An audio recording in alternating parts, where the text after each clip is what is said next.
So hello बच्चा party, एक बार फिर से आपका स्वागत है आपके इस फेवरेट यूट्यूब चैनल पर आपकी पाठशाला। और मैं परेश सक्सेना आप लोगों का वेलकम करता हूं आज की वीडियो में। तो देखिए बच्चा पार्टी, आज हम लोग शुरू करने वाले हैं first flight and footprints without feet. अपनी 10th क्लास की इंग्लिश की जो स्टोरीज हैं उनको हम पढ़ना शुरू करेंगे और आपको बहुत ही इंटरेस्टिंग तरीके से मैं पढ़ाने वाला हूं। और जैसा कि हमारी स्टोरीज का लिटरेचर की थीम है, इस वीडियोस में हम जो फॉलो करने वाले हैं वो है 2 पेजेस एट अ टाइम। तो आज हम लोग अपने स्टार्टिंग के 2 पेजेस पढ़ेंगे। तो देखिए स्टोरी में क्या होता है। तो देखिए बच्चों, आज से हम लोग पढ़ना शुरू कर रहे हैं अपनी फर्स्ट फ्लाइट की पहली जो स्टोरी है, अ लेटर टू गॉड। तो ये स्टोरी में हम लोग सबसे पहले अगर कैरेक्टर स्टडी करें तो बेसिकली इसमें सिर्फ एक ही कैरेक्टर है बच्चों जो हमको देखना है, और वो है एक फार्मर का कैरेक्टर जिसका नाम था लेंचो। सो अब ये जो कैरेक्टर है इसको अपने खेत पे काम करते हुए, जैसे वो अपनी फील्ड पे वर्क कर रहा था, बहुत सी चीज़ें देखनी पड़ती हैं और झेलनी पड़ती हैं। और जैसा इस स्टोरी में एक्सप्लेन किया गया है उसके साथ एक इंसिडेंट हो जाता है, और वो इंसिडेंट हम एक्सीडेंट भी बोल सकते हैं। बहुत बुरा हुआ उसके साथ, और हमको उससे राइटर क्या समझाना चाहते हैं ये हमको देखना है। तो ज़रा स्टोरी पढ़ने से पहले हम लोग जो बिफोर यू रीड जो अपना पार्ट है उसको पढ़ते हैं। They say faith can move mountains। ऐसा माना जाता है कि अगर हमें अटूट भरोसा है किसी चीज़ पर, तो हम उस भरोसे से, हम उस फेथ से बड़ी से बड़ी प्रॉब्लम्स को फेस कर सकते हैं, बड़ी से बड़ी चट्टानों को हटा सकते हैं अपने रास्ते से। But what should we put our faith in. लेकिन बात यह है कि हमें किस पे भरोसा करना चाहिए। This is the question this story delicately possess.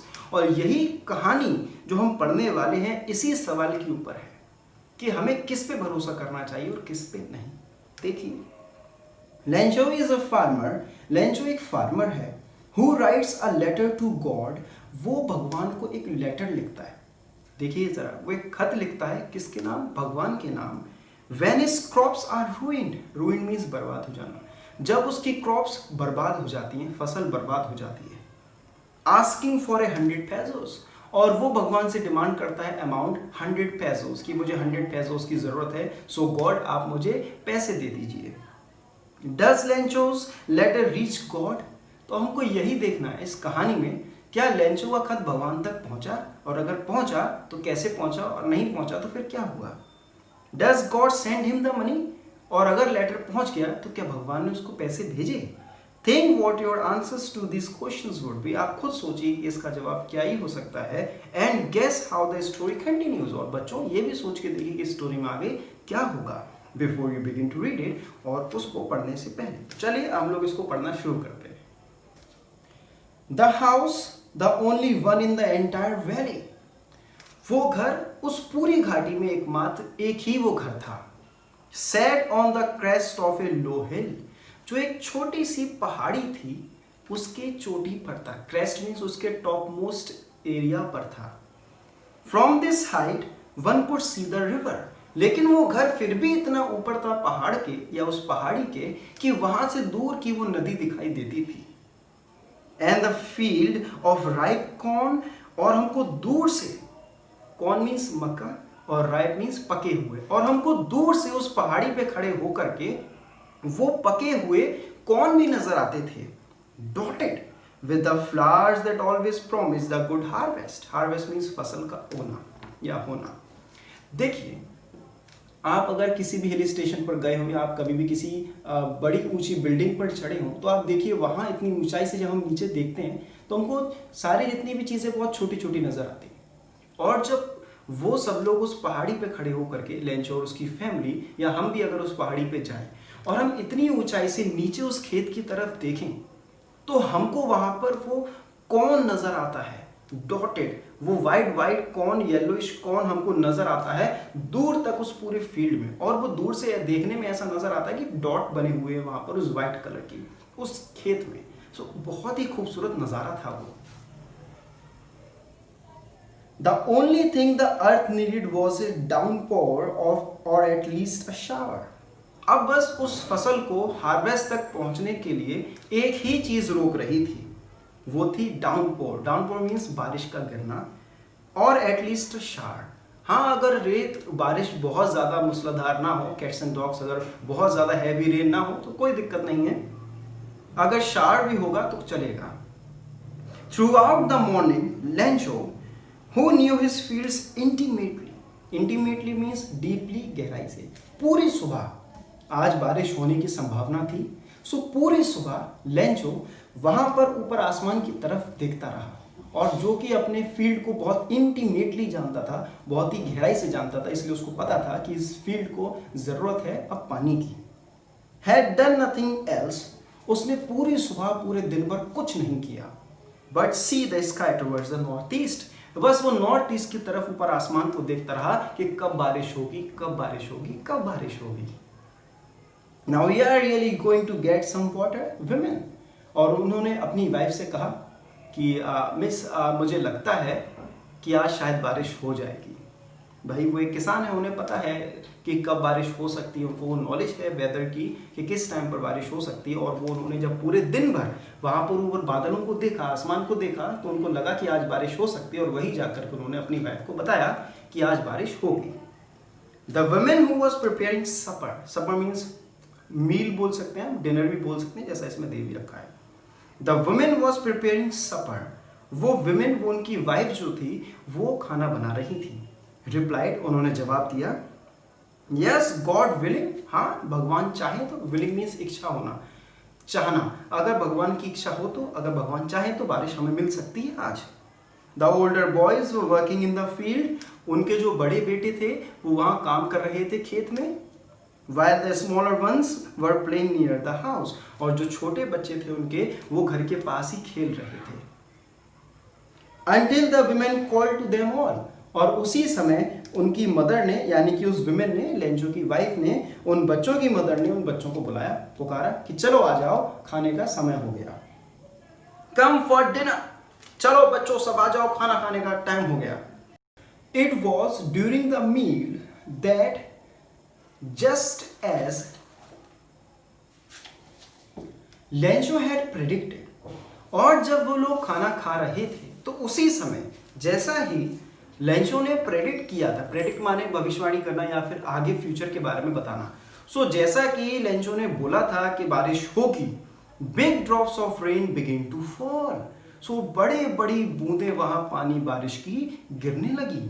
In the north east, वहां नॉर्थ ईस्ट की तरफ, huge mountains of clouds could be seen approaching, बड़े बड़े बादल घने, ऐसा लग रहा कि सब इसी फील्ड की तरफ आ रहे हैं उड़ करके। द एयर वॉज फ्रेश, हवा बिल्कुल साफ थी, अच्छी थी, एंड स्वीट, और बहुत ही प्यारी हवा चल रही थी। The man went out for no other reason than to have the pleasure of feeling the rain on his body, और लेंचो उठ के बाहर चले, और वो बाहर पहुंचे सिर्फ इसीलिए क्योंकि बारिश को अपनी बॉडी पर महसूस करना चाहते थे। इतनी अच्छी हवा चल रही थी और बारिश अच्छी हो रही थी। And when he return he exclaimed, और जब वो लौट करके आए तो उन्होंने एक्सक्लेम किया। एक्सक्लेम का मतलब होता है बोलना किसी चीज को, बट बड़े ही डीप एक्सप्रेशन के साथ। तो उन्होंने आकर के एक्सक्लेम किया, उन्होंने अपने लोगों से कहा जो घर में बंदे बैठे हुए थे, उनके बच्चे और उनकी wife, these aren't rain drops falling from the sky. अच्छा बच्चा पार्टी, ये लाइन बहुत इंपॉर्टेंट है और बोर्ड्स में इसके ऊपर क्वेश्चन अक्सर आ जाता है, और इसीलिए आप इस लाइन को ध्यान से समझिएगा। These aren't rain drops falling from the sky, तो उन्होंने क्या कहा अपने बच्चों से और अपनी वाइफ से कि ये जो बूंदें नजर आ रही है ना गिरती हुई आप लोगों को, ये सिर्फ पानी की बूंदें नहीं है जो गिर रही हैं, दे आर न्यू कॉइन्स, ये कॉइन्स की तरह है, ये सिक्कों की तरह है हमारे लिए। The big drops are 10 cent pieces and the little ones are 5। ये जो बड़ी बड़ी बूंदें आपको नजर आ रही हैं ये 10 सेंट के बराबर है, और जो छोटी वो 5 सेंट्स के बराबर है। तो देखिए वो उनको कंपैरिजन कर रहे हैं पैसों से, बिकॉज वो रेन ही अब उनकी हार्वेस्टिंग में मदद करेगी। उनकी जो क्रॉप उन्होंने उगाई है अब वो क्रॉप फ्लरिश करेगी, बहुत फैल जाएगी और उनकी क्रॉप बहुत अच्छी हो जाएगी और उनको उससे पैसा कमाने को मिलेगा जिससे उनका घर चल सके। तो इसलिए वो बोल रहे हैं कि बड़ी वाली जो रेन ड्रॉप है वो 10 सेंट के बराबर है और छोटी वाली जो रेन ड्रॉप है वो 5 सेंट के बराबर है। With a satisfied expression, he regarded the field of ripe corn with its flowers. और बड़े ही satisfied expression के साथ उन्होंने अपने उस पके हुए मक्के की और उन फूलों की तरफ देखा और बड़े खुश हुए। Draped in a curtain of rain, और वो ड्रैप्ड है, ड्रैप्ड मीन्स कवर्ड, और वो पूरा उनका खेत जो है मक्के का अब वो ढका हुआ है किसके, किससे, रेन से। तो उनको बहुत खुशी मिल रही है। बट लेकिन सडनली, अचानक से, a strong wind began to flow, बड़ी तेज से वहां पर हवाएं चलने लगी। And along with the rain, very large hailstones begin to fall, और उस रेन के साथ साथ ऊपर से अब बर्फ के टुकड़े गिरने लगे। वो ओले, hailstones, हेल्स ऊपर से नीचे गिरने लगे।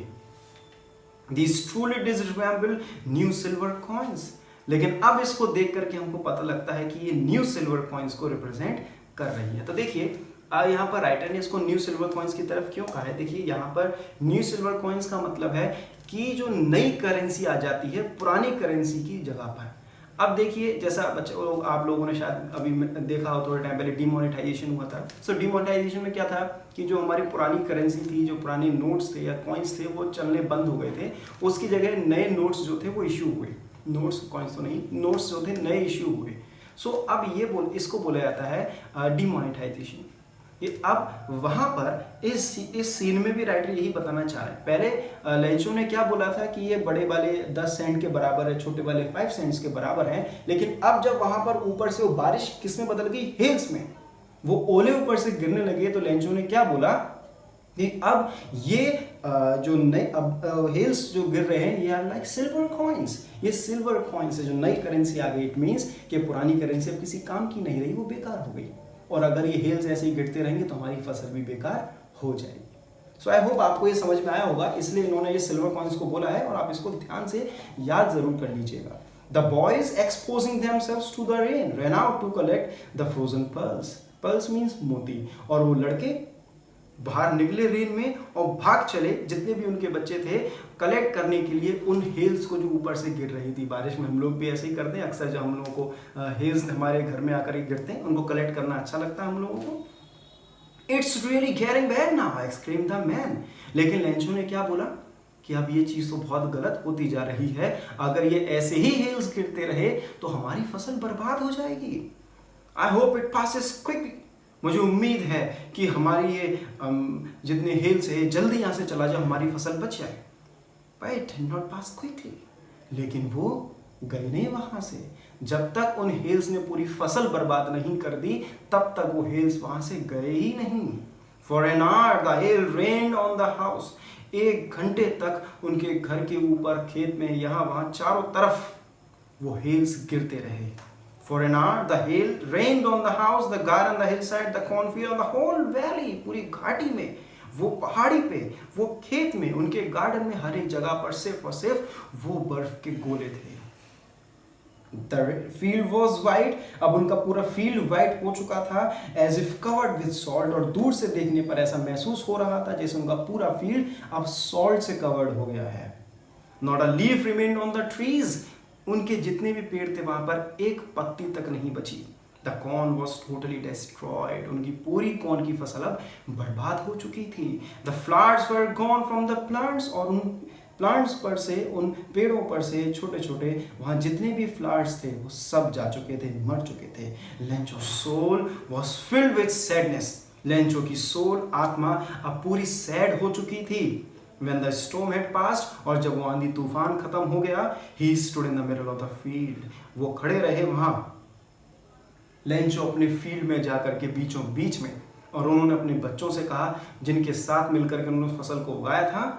वो कहते हैं a plague of locusts would have left more than this. Plague means attack हो जाना, पड़ना किसी। लोकस मीन्स वो कीड़े जो लग जाते हैं फसल में, उनका अटैक जो पड़ता है। प्लेग, कीड़े सारी फसल बर्बाद कर देते हैं। तो लेंचो क्या बोलते हैं कि बच्चों, अगर हमारी फसल में कीड़े लग गए होते तो हमारी फसल इतनी बर्बाद नहीं होती जितनी फसल उन हेल्स की वजह से बर्बाद हो गई है। The hail has left nothing. Hail ने हमारे लिए कुछ भी नहीं छोड़ा. This year we will have no corn. और इस ईयर हमारे पास बिल्कुल भी कॉर्न नहीं होगी. अब पता नहीं हम भूखे ही मर जाएंगे, अब पता नहीं हम कैसे जिएंगे. सो बच्चा पार्टी आज के हमारे 2 पेजेस कंप्लीट हुए। आई होप आपने ये चैप्टर यहाँ तक अच्छी तरह समझ लिया होगा। देखिए जितने भी डिफिकल्ट मीनिंग्स थे मैंने आपको सब समझा दिए हैं इसमें, और जो लाइन इंपॉर्टेंट थी और बोर्ड्स के लिए इंपॉर्टेंट वो भी मैंने आपको बता दिए। क्वेश्चंस जो बोर्ड्स में आ जाते हैं वो 2 क्वेश्चंस मैंने आपको समझा दिए हैं। अब हम लोग नेक्स्ट वीडियो में आगे के जो बाकी बचा हुआ चैप्टर है उसको स्टडी करेंगे। आई होप दीप सर ने आपको मैथमेटिक्स पढ़ाना शुरू कर दिया, आपको समझ में आया होगा। और हम लोग अब ऐसे ही रेगुलर वीडियोस बनाते रहेंगे 10th क्लास के लिए। सो आप जुड़े रहिए चैनल से और अपना ध्यान रखिए। हम मिलते हैं नेक्स्ट वीडियो में। Bye bye.